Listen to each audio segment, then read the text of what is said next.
Révolution digitale, épisode 63.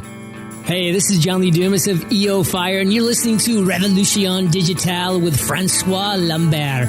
Each week, François brings you global business leaders sharing the secrets of their success in French. Francophone entrepreneurs, this is for you. Prepare to ignite.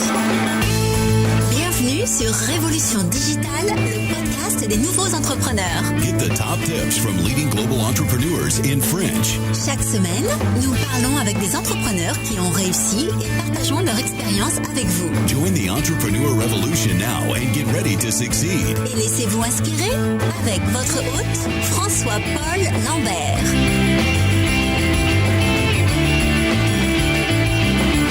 Bâtisseurs et bâtisseuses de la nouvelle économie, bien le bonjour, ici François-Paul Lambert, bienvenue sur Révolution Digitale, le podcast des nouveaux entrepreneurs où je parle chaque semaine avec des entrepreneurs inspirants à travers le monde.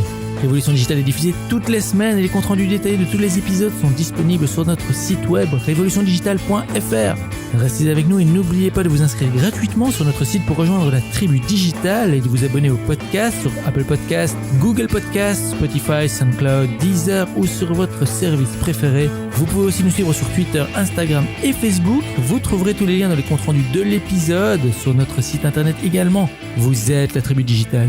Alors sans plus attendre, let's get inspired. Nous partons au Québec pour rencontrer un entrepreneur en série qui a commencé dès ses 16 ans. Ce papa de 4 jeunes filles, fervent amateur de hockey, a dirigé plusieurs entreprises dans des domaines aussi variés que le marketing, le divertissement, la photographie, le commerce de détail et la restauration. Expert en marketing sensoriel et d'omniprésence, il accélère le succès d'affaires francophones et conseille les entrepreneurs sur l'art de toucher les émotions des consommateurs de façon efficace et constante. Mentor au sein du réseau M, il est aussi podcasteur et partage ses conseils et ceux de ses invités sur l'accélérateur. Tribu Digital, je suis très heureux d'accueillir aujourd'hui Marco Bernard. Bonjour Marco. Bonjour François-Paul, ça va bien? Ah, ça va très bien et vraiment un grand merci d'être avec nous aujourd'hui. Alors Marco, je suis obligé de vous demander cette petite question qui est: est-ce que vous êtes prêt à nous inspirer aujourd'hui? Toujours prêt. Alors Marco, je viens de donner un tout petit résumé de qui vous êtes à la tribu digitale. Est-ce que vous voulez y rajouter quelque chose? Et avant de parler de votre projet ou de vos projets, est-ce que vous pouvez peut-être nous donner un petit aperçu de votre vie personnelle? Peut-être une anecdote sur qui vous êtes, quelque chose qu'on ne sait pas sur vous. Ouais, ben en fait, tu as super bien résumé ce que représente ma vie professionnelle au moment où on se parle. Sur le plan personnel, effectivement, je suis impliqué avec une équipe de hockey depuis depuis 13 ans maintenant, mais ça fait plus de 20 ans que je travaille dans le milieu du hockey, donc c'est une passion pour moi. Donc c'est ça. Sinon pour le reste, il y a mes 4 filles, ma famille et puis un amoureux de l'eau. Donc j'adore me promener sur les lacs en bateau et rester près des plages et tout ça. Donc je suis un amoureux de la mer et des lacs. Donc voilà. C'est qui je suis. C'est super. Mais alors, en matière de hockey, on parle bien du hockey sur glace ou du hockey tout court? Oui, tout à fait. Oui, le hockey sur glace. On parle pas du Canadien de Montréal. C'est une équipe junior, en fait. C'est des jeunes de 16 à 20 ans. Mais oui, effectivement, c'est du hockey sur glace. C'est génial. Mais alors, on va parler de vos projets, et je vous laisserai décider sur lequel vous voulez mettre l'accent, parce que j'ai l'impression que vous êtes quand même actif dans pas mal de choses. Mais vous êtes un expert en marketing sensoriel et d'omniprésence. Alors moi, je suis très curieux. Vous conseillez les entrepreneurs sur l'art de toucher les émotions des consommateurs de façon efficace à travers le bruit auquel ils ont à faire face aujourd'hui. Comment est-ce qu'on se fait entendre aujourd'hui à travers tout le bruit des réseaux sociaux? En fait, l'important aujourd'hui, c'est d'être présent sur toutes les façons qu'on peut trouver pour être présent à l'esprit de nos prospects ou de nos clients. Mais dans le fond, ça se traduit concrètement à travers l'entreprise familiale dans laquelle je suis impliqué. Je suis impliqué dans une entreprise familiale qui s'appelle Production Extrême, qui est une entreprise qui fait des articles promotionnels et des vêtements promotionnels. On fabrique des vêtements et on distribue des produits promotionnels pour les entreprises. Donc, tout ce qui arbore un logo d'entreprise. Et donc, évidemment, on essaie de trouver des façons pour nos clients de vraiment toucher l'essentiel, toucher l'émotion de leur clientèle ou de leurs prospects à travers les articles promotionnels ou à travers les vêtements promotionnels. Alors, d'une part, c'est ça. Ensuite, il y a eu évidemment l'avènement de mon site Internet qui est arrivé par passion, vraiment par pure passion, il y a un peu plus de 2 ans, là, maintenant presque 3 ans même. Et mon site Internet, le marcobernard.ca, au départ, c'était essentiellement un blog sur le marketing. Et ça, c'était vraiment de la pure passion. Par la suite, il est arrivé le podcast qui est entré en ligne de compte, donc l'accélérateur qui est là depuis un peu plus d'1 an maintenant. Et tout récemment, j'ai relancé un vieux podcast entre guillemets, un podcast qui avait été lancé initialement en 2015 qui s'appelait Promo King, qui est vraiment un podcast qui va avec l'entreprise Production Extrême. Et tout récemment, là, tout chaud, qui vient d'être lancé il y a quelques jours, le podcast qui s'appelle Podcast Inc., qui est là pour parler de podcast, tout simplement, donc parler du sujet de podcast. Alors, en gros, c'est ça. On a fait le tour. Production Extrême, entreprise familiale, l'entreprise de hockey, c'est une équipe de hockey. Il y a 3 podcasts, l'accélérateur qui est dans le top 5, entre autres, évidemment, des catégories vente et entrepreneuriat sur iTunes.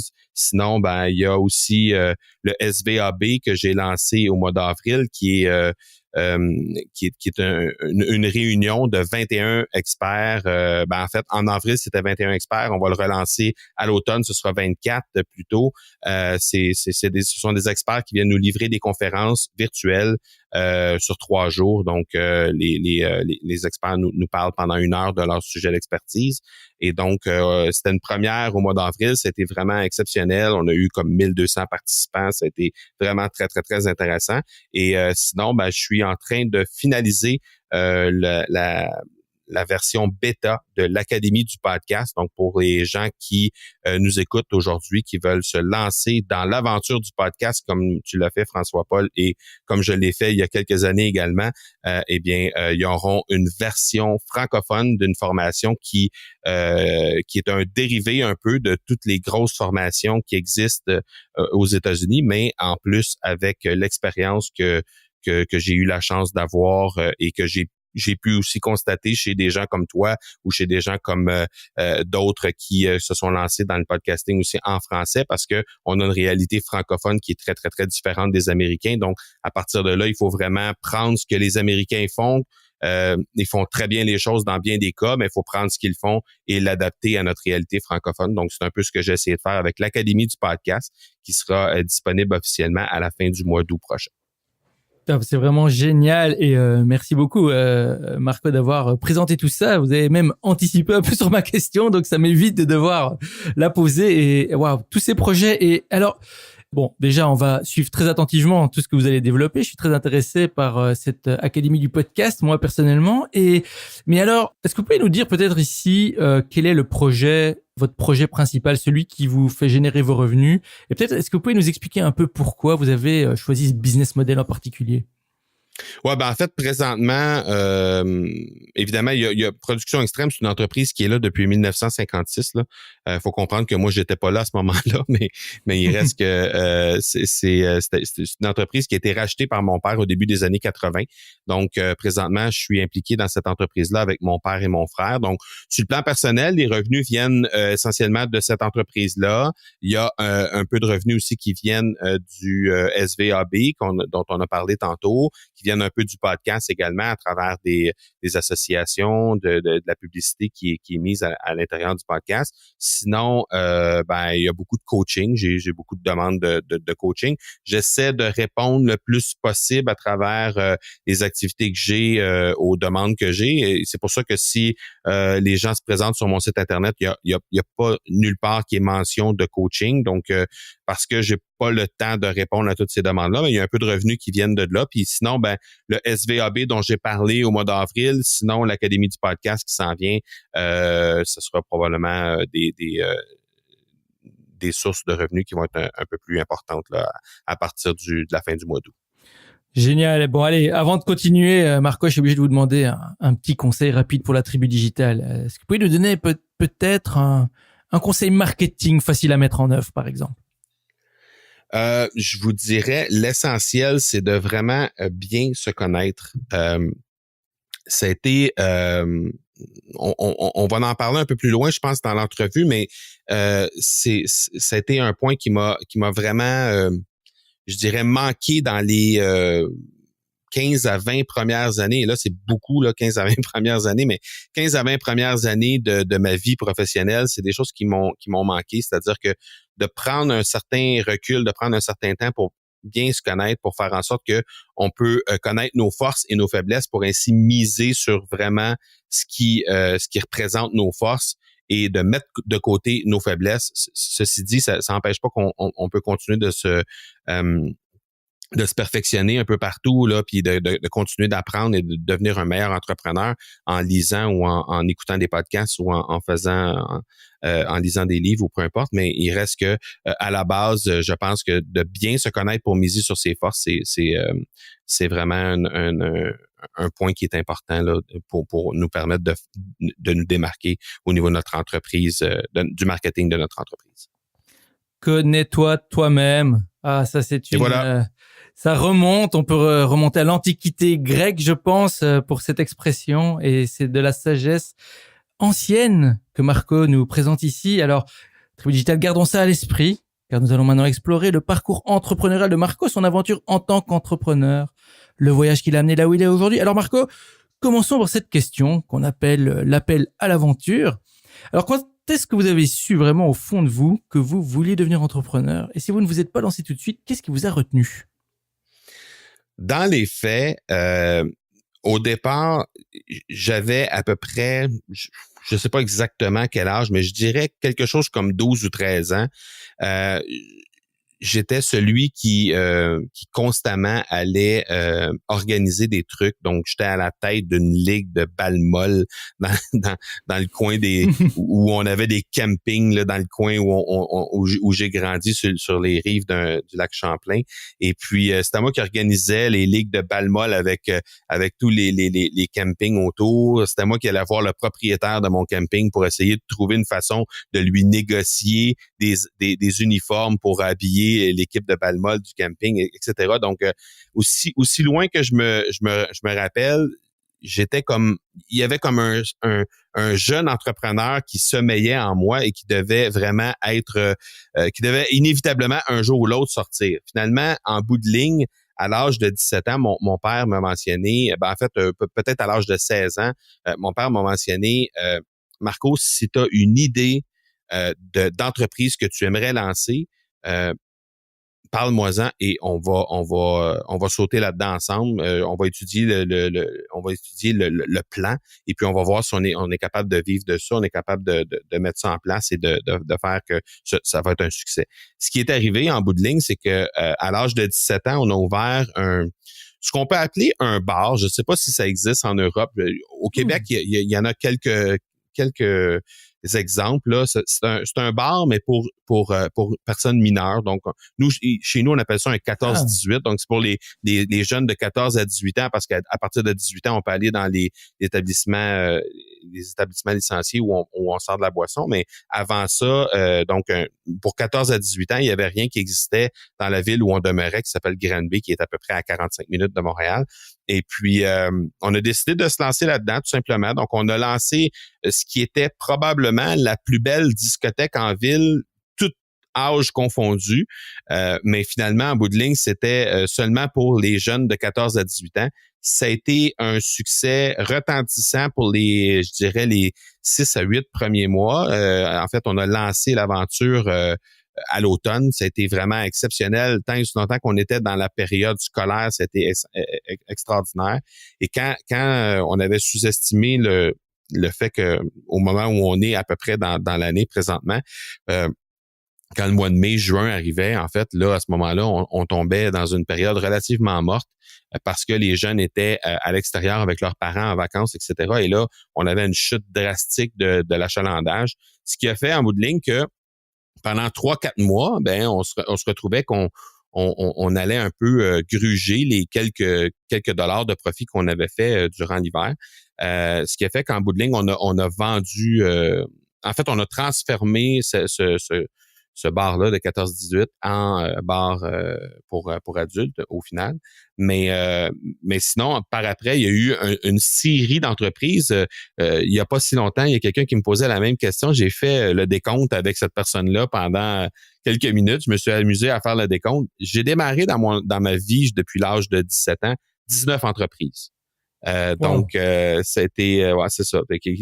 Tantôt, quand j'écoutais l'énumération que tu faisais sur la présentation de, OK, il y a eu marketing, il y a eu marketing MLM qu'on appelle le multi-level marketing. Ensuite, il y a eu de la photographie, il y a eu de la distribution, il y a eu dans le sport, il y a eu en tout cas plein de choses. Et au final, il y a eu que 3 succès. Donc, mais 3 succès sur 19 entreprises, ça fait pas un gros score, sauf que ça fait beaucoup à prendre. Donc, Oui, c'est ça. oui. C'est ça. Donc, c'est ça qui s'est passé. Oui, et justement, avec autant de projets, finalement, vous avez prouvé que vous avez pu rebondir, explorer différentes pistes, et puis maintenant, vous avez un peu choisi celle qui vous convenait le mieux, celle qui fonctionnait, puis il y a eu les succès que vous avez juste mentionnés. Alors justement, sur ce chemin d'apprentissage, sur ce chemin où il y a eu des échecs, souvent des erreurs, est-ce que vous pouvez peut-être, Marco, parler de votre pire moment en tant qu'entrepreneur? Est-ce que vous pouvez nous emmener dans un de ces moments et nous le raconter et peut-être nous expliquer comment vous l'avez surmonté? En fait, les 2 pires moments qu'il y a eu en tant qu'entrepreneur, le premier, c'était on a eu une boutique de vêtements qui était dans le même immeuble que le bar là, dont on parlait tantôt.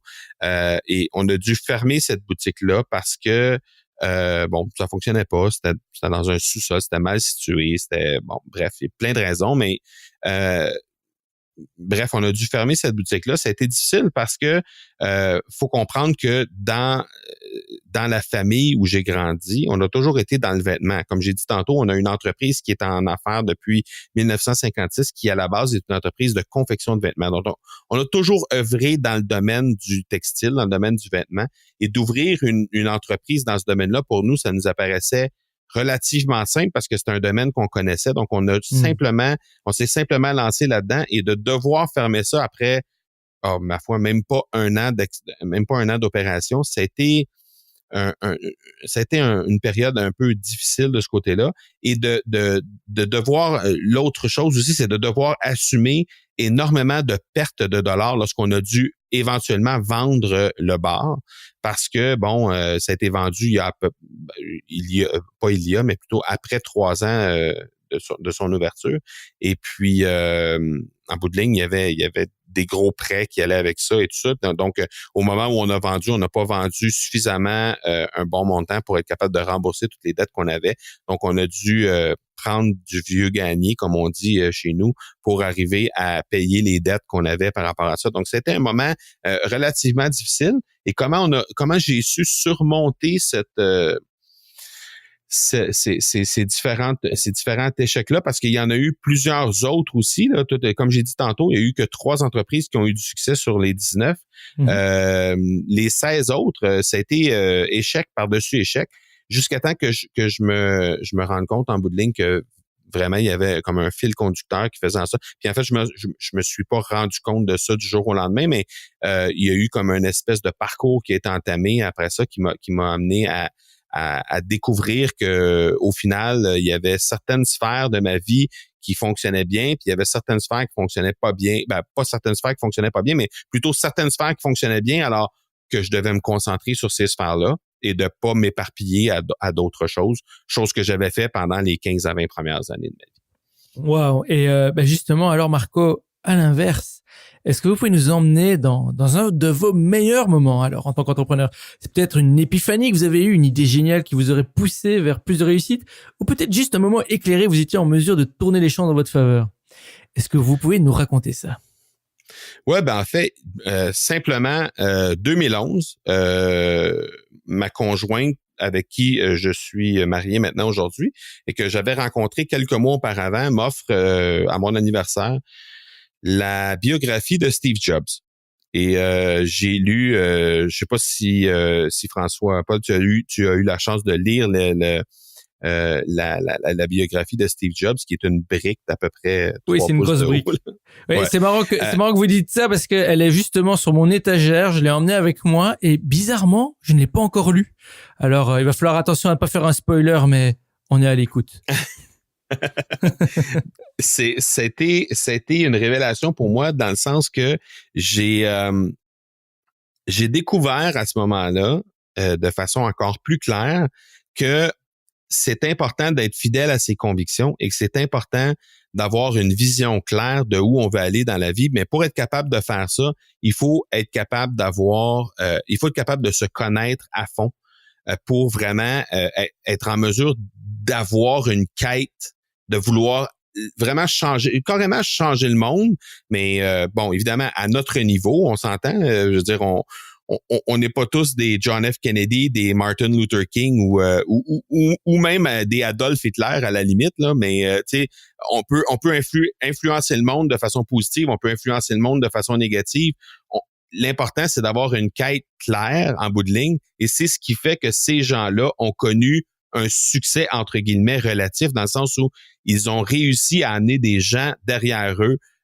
Parce qu'ils avaient une quête claire, ils voulaient vraiment changer le monde à leur façon. Bon, évidemment, dans les 3 noms que j'ai nommés, il y en a un qui était réellement plus mauvais que les 2 autres, mais au final, c'est vraiment ça. Donc, c'est ce que j'ai réalisé avec Steve Jobs, parce que lui, il était vraiment fidèle à ses convictions. Il a dû quitter Apple, et quand il est revenu, il s'est dit qu'il était pour être, encore une fois, encore plus rigide, encore plus fidèle à ses convictions. Et dans sa façon de faire les choses, pour faire en sorte que, justement, les gens allaient le suivre de cette façon-là. Et encore aujourd'hui, cette espèce de sentiment de vouloir être à la quête du monde est encore présent chez Apple, malgré qu'il soit décédé depuis plusieurs années. Donc, il a su changer il a su faire à sa deuxième présence chez Apple ce qu'il n'avait pas su faire à sa première présence chez Apple, c'est-à-dire transmettre vraiment le fond de sa pensée, vraiment toutes les émotions qu'il y avait par rapport à son entreprise, puis de faire en sorte que les gens allaient suivre par la suite l'histoire de Apple. Et aujourd'hui, on connaît Apple avec tout ce que ça représente à travers le monde. Donc, je pense qu'il peut dire d'en haut, il peut dire mission accomplie. Wow. C'est Marco, c'est vrai, c'est tellement important et Tribu Digital. Est-ce que votre vision est claire? C'est vrai que pouvoir transmettre le fond de sa pensée, pouvoir être clair avec soi-même et vers où on va, c'est vraiment un des outils les plus importants. Et j'avais lu encore dernièrement que avoir une clarté de vision et en tout cas être clair dans sa tête de où on va, de ce qu'on veut transmettre et créer, est fortement corrélé avec le succès et avec le bonheur aussi, avec ce sentiment de contentement qu'on peut avoir lorsqu'on a un projet, qu'on le crée. Et je suis tout à fait d'accord avec ça, Marco. Merci beaucoup. Oui, parce qu'en fait, François-Paul, si tu peux me permettre d'ajouter par rapport à ça, à ce moment-là, ça devient tout à fait clair dans notre tête sur quoi on peut dire oui et sur quoi on doit dire non. Parce que on se sent pas mal de dire non quand il y a quelque chose qui ne correspond pas à notre vision, à notre mission, à ce qu'on s'attend réellement de faire dans la vie. On n'est pas mal de dire non à ce moment-là parce que ça correspond pas à ce qu'on veut faire dans la vie, tout simplement. Donc, à partir du moment où c'est clair où on s'en va, il y a aucun problème. C'est sûr et certain qu'on va arriver avec des résultats qui vont être positifs. Oui, c'est tout à fait vrai. Et ça conduit aussi à d'autres questions comme les valeurs, les principes. Et c'est des réflexions personnelles qu'on doit se faire pour obtenir cette clarté. C'est quelles sont nos valeurs? Qu'est-ce qu'on est prêt à faire, à donner, à prendre? Ou c'est vraiment des questions qui méritent le temps de se poser. Et on en revient alors à une nouvelle fois. Connais-toi toi-même, se connaître soi-même. Merci beaucoup, Marco. Alors, ici, si vous pouviez peut-être résumer la leçon clé que vous avez retirée de votre expérience, quelle serait-elle? La leçon clé, on revient encore à ça, c'est-à-dire de vraiment se connaître. Mais ce que j'ai réalisé il y a à peine quelques mois, je dirais même, en fait, dans l'année, à la fin de l'année 2017, si je peux dire, j'ai réalisé qu'il y avait une certaine constance quand j'analysais en fait les 3 entreprises qui ont eu du succès sur les 19 que j'ai lancées. il y avait une espèce de fil conducteur qui allait entre ces trois entreprises-là. Et pour moi, pour ma part à moi, et je sais que c'est pas le cas de n'importe qui nous écoute présentement, mais dans mon cas à moi, c'était d'aider les gens à devenir de meilleures personnes. Pour moi, chacun des projets dans lesquels j'ai eu du succès, ça répondait exactement à cette vision-là, c'est-à-dire d'aider les gens à devenir de meilleures versions d'eux-mêmes. Et à partir du moment, lorsqu'on a réalisé ça, lorsque j'ai réalisé ça, ben j'ai arrêté de me poser des questions. Quand je me suis posé la question au mois d'avril dernier, est-ce que je devrais lancer une académie de podcast pour aider les gens à faire connaître leur message au monde entier, à avoir une voix supplémentaire, à leur permettre de sortir du lot, à vraiment toucher les gens, parce que, bon, on sait, François-Paul, tu as sûrement vu récemment tous les efforts que Google va mettre pour mettre de l'avant tout ce qui a rapport avec l'audio dans les prochains mois, prochaines années. Oui, donc, les gens vont être nécessairement ils vont avoir la chance d'avoir une immersion complète du monde du podcast en tant que tel, mais aussi de tout ce qui a rapport avec l'audio, avec l'avènement des haut-parleurs intelligents et tout ça. Donc, à partir de ça, nécessairement, les gens qui désirent sauter dans le train au moment où on se parle, ils vont avoir la possibilité d'être aux avant-postes. Ah oui, au moment où on se parle présentement, il y a seulement 11 000 podcasts francophones. Alors qu'au moment où on se parle, à chaque minute, il y a 420 heures de vidéos qui est uploadée sur YouTube. Alors, on fait juste regarder à quel point il y a du bruit, il y a un bruit immense qui se produit sur YouTube, alors que au niveau de l'audio, il y a à peu près rien. 11 000 personnes, là, c'est un petit village, là. Donc, c'est l'équivalent d'un petit village sur les presque 300 millions de francophones qu'il y a à travers le monde. Donc, c'est vraiment exceptionnel. C'est des super statistiques. J'aime bien l'analogie, la métaphore. En fait, on est dans un petit village où tout le monde peut s'entendre en comparaison à une énorme ville où le bruit du métro et du trafic étouffe tout. Et je pense que c'est ça qui peut-être amène beaucoup plus de monde vers l'audio. Enfin bon, c'est une théorie. De toute façon, les choses vont changer et on va suivre ça très attentivement. Et Marco, bon voilà, le temps passe et on est arrivé à la partie des questions flash. Alors ici, je vous pose une série de questions en rafale et vous me répondez en allant à l'essentiel. Alors, est-ce que vous êtes prêts? Tout à fait. C'est parti. Alors, quelle est votre définition du succès, Marco? Définition de succès, suivre sa voie VOIE, suivre sa voie VOIX intérieure, entre guillemets, et vraiment en bout de ligne, se connaître soi-même pour vraiment miser sur ses forces. Magnifique. À quoi ressemble votre journée type? Est-ce que vous avez peut-être une routine que vous pratiquez chaque jour qui vous aide dans votre vie ou dans vos affaires?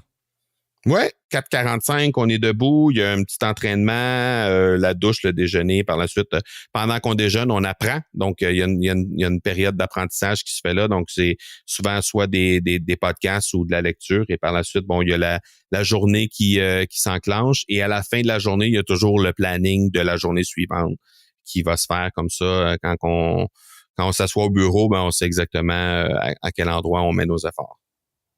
Ok, je suis obligé de faire une petite pause ici, Marco, mais comment est-ce qu'on fait pour se lever à 4h45? J'ai besoin de savoir. À quelle heure vous allez dormir? Je suis quelqu'un qui n'a pas besoin de dormir énormément dans la vie. Quoique ça va m'arriver à l'occasion de me claquer un 9-10 heures là, consécutif. Mais sinon, lorsque j'ai dormi 6 heures, 7 heures, bon, même 6 heures, c'est pas mal ce que j'ai besoin dans la vie, c'est pas mal ça. Vous avez encore vos filles sont encore petites ou c'est pas lié du tout à ça? Ouais, non, mais ça aussi, ça aide, effectivement. Non, j'ai des jeunes, ma plus jeune, en fait, a 3 ans. Donc, c'est sûr que elle, le cadran arrive assez tôt le matin, effectivement. Super. Allez, si vous deviez recommander un livre, quel serait-il et pourquoi? Ben, on a parlé du livre, de la biographie de Steve Jobs. Tantôt, je pouvais pas passer à côté. S'il y a un autre livre que j'aimerais partager avec les auditeurs, c'est Start with Why de Simon Sinek. Je trouve que c'est extrêmement intéressant de comprendre pourquoi on doit vraiment établir notre pourquoi dans la vie, notre pourquoi d'une entreprise. Et à partir de ce moment-là, toutes les décisions deviennent tout à fait beaucoup plus faciles et beaucoup plus claires. Alors, quels outils ou applications, productivité ou autres technologiques ou pas, utilisez-vous régulièrement? J'ai découvert une application très récemment. En fait, la personne qui m'a partagé cette application-là s'appelle Cliff Ravenscraft, qui est un gourou du podcast. Jadis un gourou du podcast qui a abandonné sa formation sur le podcasting en novembre 2017. Mais l'application s'appelle Workflowy. Donc, c'est WORKFLOWY. Et c'est absolument exceptionnel comme application. C'est une application qui permet en fait, c'est un hybride entre MindNote qui permet de prendre des notes pour vraiment illustrer ce qu'on a en tête et tout simplement une application de notes. Donc, ça permet de retrouver, de faire des recherches par mots-clés, ça permet de faire des recherches simplement par les mots qu'il y a à l'intérieur de nos notes. Donc, on peut remplir cette application-là. C'est une application gratuite pour si on veut rentrer jusqu'à 100 notes à l'intérieur mensuellement. Donc, on peut quand même essayer puis vraiment retrouver toutes les beautés de cette application-là. Et sinon, il y a je pense que la version payante est comme 4,99 par mois ou 50 $ par année. Donc, c'est vraiment une application dont on veut pas se passer. Je confirme, c'est une super application qu'on utilise nous-mêmes ici à Révolution Digitale. Très, très, très bon choix. Alors, Marco, qu'est-ce qui vous inspire ou vous passionne en ce moment? En ce moment, clairement, le podcast. On en a parlé avec les efforts que Google Google a annoncé dans les dernières semaines qu'ils voulaient doubler l'auditoire de podcasts à travers le monde dans les 2 prochaines années. J'ai eu la chance de parler avec le directeur du département podcast de Google récemment qui va être incidemment sur mon podcast L'Accélérateur dans les prochaines semaines. Et puis, il m'a confié un petit peu la stratégie qu'il y avait derrière, là, sans trop entrer dans les détails et être dans les secrets des dieux, mais il y a vraiment des efforts exceptionnels qui vont être mis de l'avant par Google. Puis on sait que quand Google a quelque chose dans la tête, il l'a pas dans les pieds. Donc, tout récemment, dans les derniers jours, il y a eu le lancement de Google Podcast qui va annoncer que Google Play va laisser aller tout ce qui a rapport avec le podcast, mais il reste que Google Podcast, ça va vraiment être une application qui va être disponible mondialement pour vraiment mettre les utilisateurs de produits Android à jour, parce qu'on sait que présentement, tu le sais, François Paul, probablement que quand tu regardes tes statistiques, on a comme un 70-75% des auditeurs sur un podcast présentement qui proviennent des produits Apple, alors que ce que Google veut faire en réalité, c'est d'aller chercher sa part du gâteau, puis de reculer à Apple autour de 30 à 40%, chose qui devrait être pas trop un problème à partir du moment où il y a une application qui est installé nativement dans les produits Android à partir de maintenant. Donc, ça va être exceptionnel que ce qui va se produire dans le milieu de l'audio et du podcasting dans les prochains mois. Donc, c'est ce qui me passionne au moment où on se parle. Oui, et on attend ça avec impatience. Il était vraiment temps que Google vienne se mettre là-dessus, parce que beaucoup de personnes, effectivement, n'avaient pas accès. Oui, il y avait des applications qui existaient où on pouvait utiliser, et même à travers d'autres systèmes comme Spotify ou Deezer ici en Europe, mais c'est quelque chose qui, je pense, va avoir un impact énorme, et on va, nous aussi, suivre ça très attentivement. Et on en reparlera sûrement en Tribu Digital. Si le podcasting vous intéresse, si vous avez vous-même envie de lancer votre podcast dans le cadre de votre entreprise ou dans le cadre d'un autre projet, restez à l'affût, revenez nous écouter ici, allez écouter le podcast de Marco. On va revenir sur ce sujet.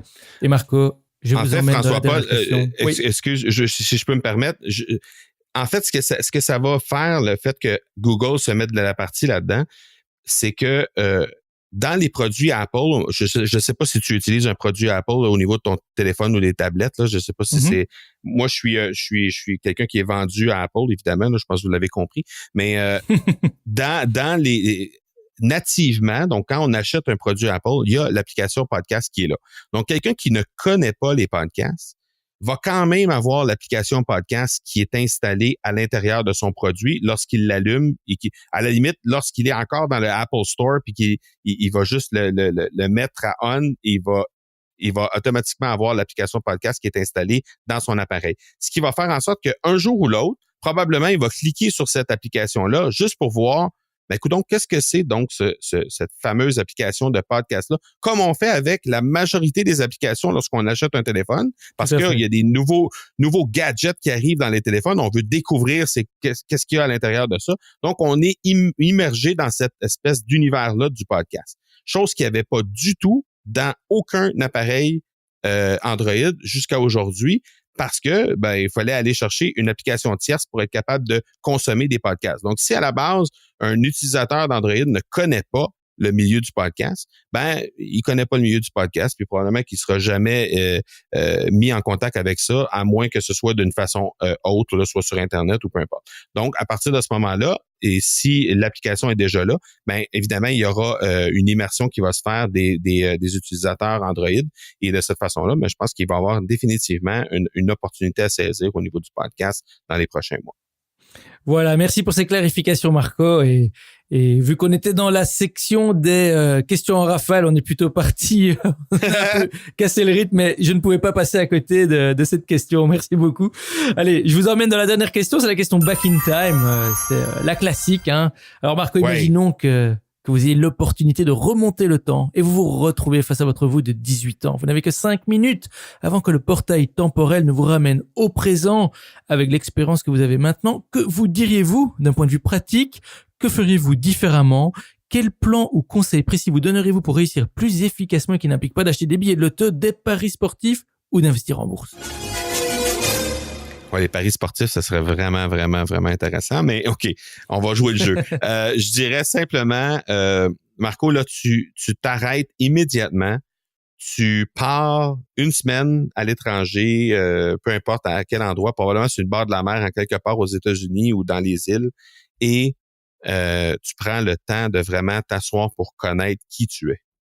Parce que j'ai été trop longtemps à juste être sur, entre guillemets, le cruise control.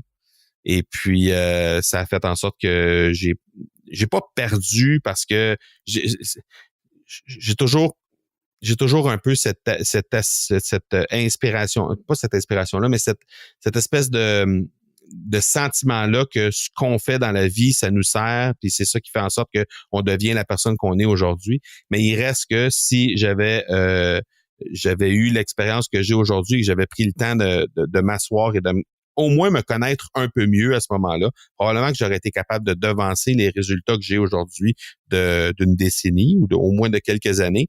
Et ça ferait en sorte que, j'aurais probablement ma résidence sur le bord d'un lac quelque part à un moment donné. Donc, voilà. Voilà. Et merci beaucoup, Marco. Et Tribu Digital, je pense que vous avez compris le message. Apprenez à vous connaître, développez la clarté de votre vision. Qu'est-ce que vous voulez accomplir de votre vie? Et on est bien d'accord, c'est pas quelque chose qui va vous tomber dessus comme ça, ou peut-être que ça va vous tomber dessus, mais ça demande quand même un effort de réflexion, un effort de pensée et vraiment ne passez pas à côté de cette réflexion. Et évidemment, on pourrait faire un podcast sur ce sujet à lui tout seul. Il durerait facilement 10 heures, si pas plus.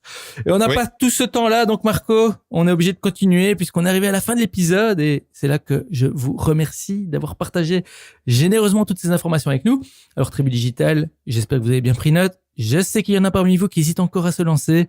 Et j'espère que l'aventure de Marco vous inspirera à faire le grand saut. Alors, Marco, pour le mot de la fin, que diriez-vous à nos auditeurs et auditrices de la Tribu Digitale qui hésitent encore à se lancer ou qui se sentent bloqués? Si vous aviez un dernier conseil à leur donner et qui n'est pas de se connaître eux-mêmes, puisque ça, maintenant, ils l'ont bien compris, alors quel serait-il? Ce serait simplement de leur faire comprendre que l'entrepreneuriat, c'est un jeu d'erreurs. Mais faut accepter de jouer le jeu et accepter de faire des erreurs parce que à partir du moment, comme on disait tantôt, on se connaît soi-même, on sait où on s'en va, on a vraiment établi clairement pourquoi on se lance en affaires.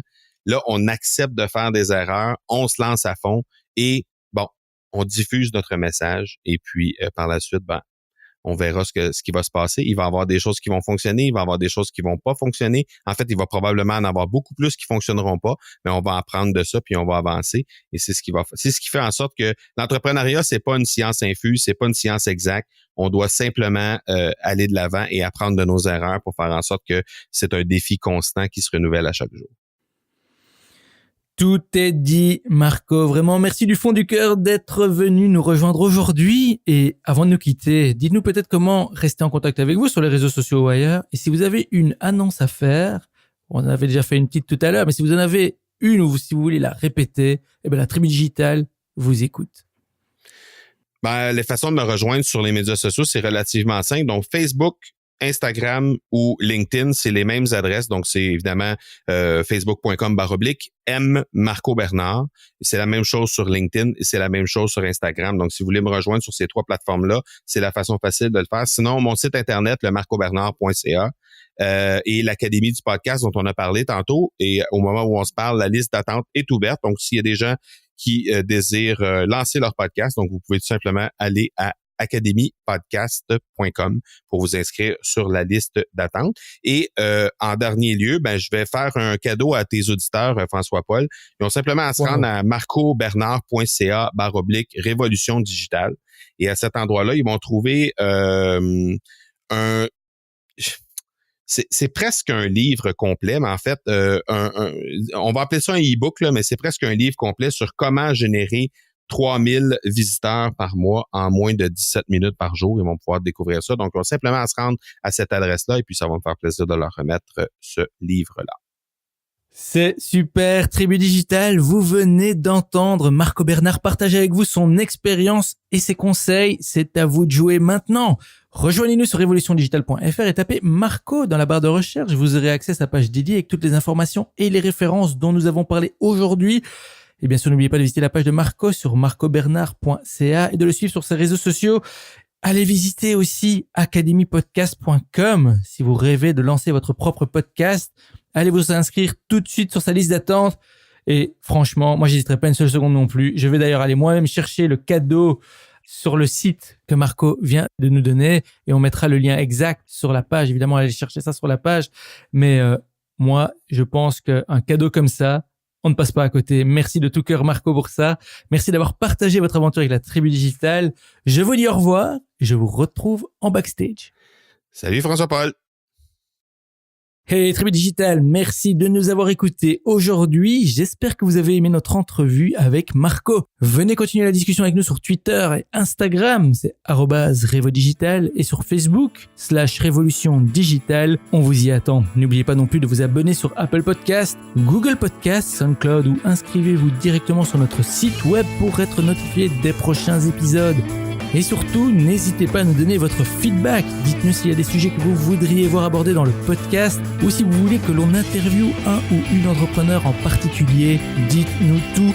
Vous êtes à Tribu Digitale et souvenez-vous, tout semble toujours impossible jusqu'à ce que ce soit fait. Thank you for listening to our guest stories this week. Merci et n'oubliez pas de vous inscrire à notre newsletter pour encore plus de conseils qui vous aident à réussir. We hope you're inspired and ready to move forward with your entrepreneurial dream. À bientôt pour un prochain épisode de Révolution Digitale. Stay inspired!